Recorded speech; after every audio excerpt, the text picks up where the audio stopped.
to me before, but I don't know what was going on, but my body didn't want to leave.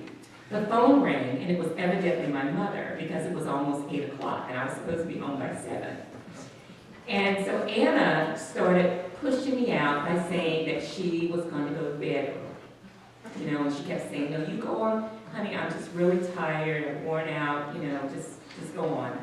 And so I did, and I guess I can be a typical airhead in the fact that there were lots of cars in my driveway, and one of them even said Y equals sign X, Ellen, and I didn't pay any attention to it. I just didn't know what was going on. So you know what happened. It was a surprise party. And lo and behold, after I got in, and I was in the house for about 5 minutes, up drives Anna.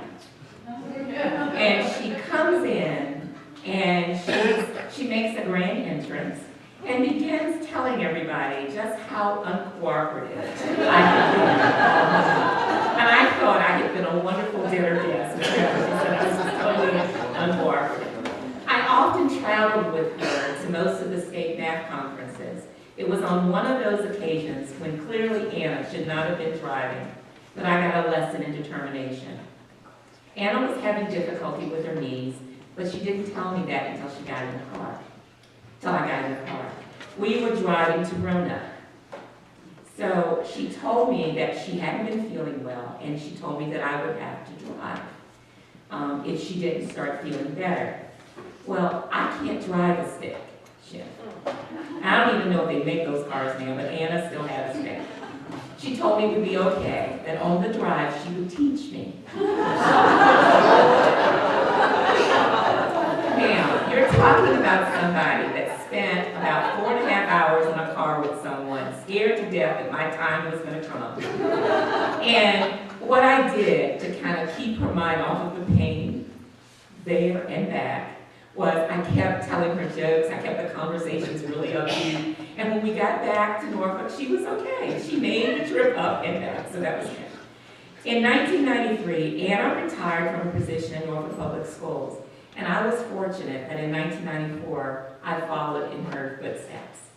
To say that I was scared to death was an understatement, but Anna was such a help to me, especially during the first few years. I'm going to hold it together, I promise. I think it almost kept me connected. She kept her connected to everything since Jim had passed in the summer of '94. We made a pact that since I would get crazy phone calls from the superintendent, you all know how that is, and others during the day or afternoon, that she couldn't go anywhere without letting me know where she was. This was before Anna had a cell phone. So once she got a cell phone, she could travel. But before, she would have to tell me, Denise, I'm going to the supermarket. I'm going to pick someone else up. I'll be back in a couple of hours. So she really helped me. And whenever I was really having a bad day, of course, she would stroke my hand and she would say, there, it's going to be okay. She always said that when she was a teacher, she had little munchkins nibbling at her daily. When you work in central office, you have large monsters who nibble at you daily. That's what Anna would tell me, to keep that in perspective. I was fortunate to have her in my corner and guiding me as I worked at the new mathematics coordinator. She continued to support our district efforts by helping with curriculum development and professional development for teachers. My goal was to continue and build upon her legacy for years to come. We were finally able to realize one of her goals, to have a math leader in every elementary school.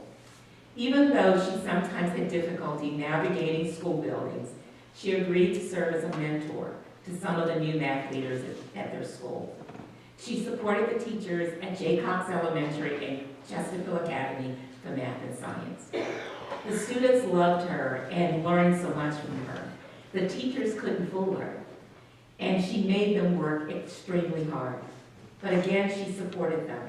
I sometimes worried about her navigating the hallways, but the teachers made a pact that whenever they would see all math drive up, they would send a group of students out to get her bags. So the only thing Anna had to worry about was her cane. And I was privy to a couple of those occasions when the kids had gone out to get her. and she would be walking, holding wonderful conversations with the little kids at the school. For 10 years, we were able to connect as teachers when we began facilitating an ongoing professional development session for teachers of grades 4 through 6 across the district called Making Algebra Concrete. When I returned from being trained by the developer on hands-on equations, I lamented about the fact that he just didn't get it.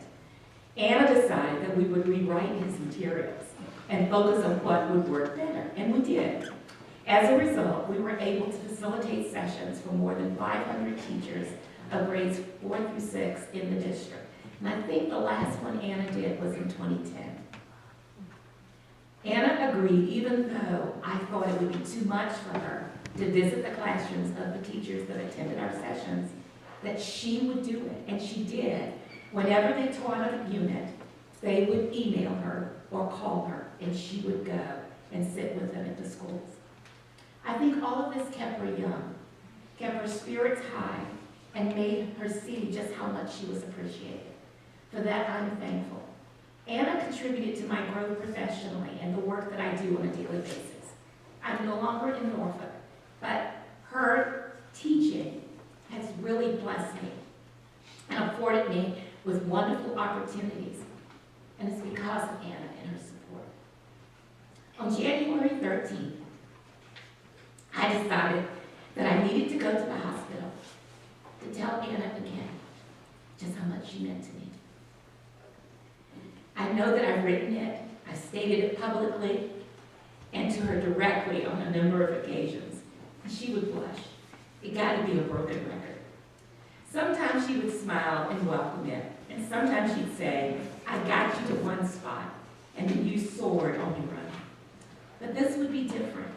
It would be the last time that I saw her and talked to her.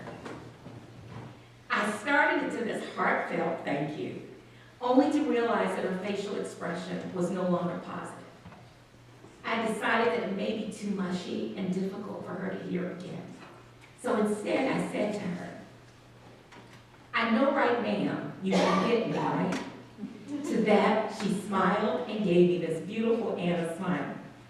Thanks, little Anna, and thanks, Ann Vaught, for giving me the time and supporting me at that time so that I could say what I needed to. Thank you, Meredith, Leslie, and Chris, your children and grandchildren, for allowing me to share stories and be part of the celebration of her life. I knew all of you through Anna's stories. I know her grandchildren through the pictures that she sent to me. She was so proud of all of you.